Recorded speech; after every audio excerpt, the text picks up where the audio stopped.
তুমি বুঝতেছো না ব্যাপারটা? তুমি একটা উচ্চ বংশের একটা ভালো ফ্যামিলির ছেলে, আমার ফ্যামিলি ব্যাকগ্রাউন্ডও ভালো, ওর তো ফ্যামিলি ব্যাকগ্রাউন্ডও নাই ঠিকঠাক মতো।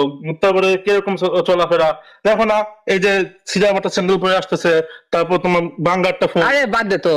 কি কি বাদ দিব ভাই? ডাইরেক্ট কথা বলতেছি, ওর সঙ্গে চলার ইচ্ছা থাকলে আমাদের সঙ্গে চলার দরকার নাই, আমাদের সঙ্গে চলতে হইলে ওকে তোমার ছাড়তে হবে।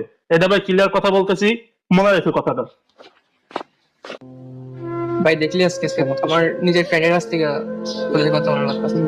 তোর ওই ড্রেসআপ চেঞ্জ করিস বুঝছস। আর আমি যেটা মানে না ভাই, এগুলো লাগবে না। আরে রাগস না, লাগবে না ভাই। প্লিজ ভাই রাখ, নিজের ড্রেসআপ ঠিক করিস যাতে তোর সব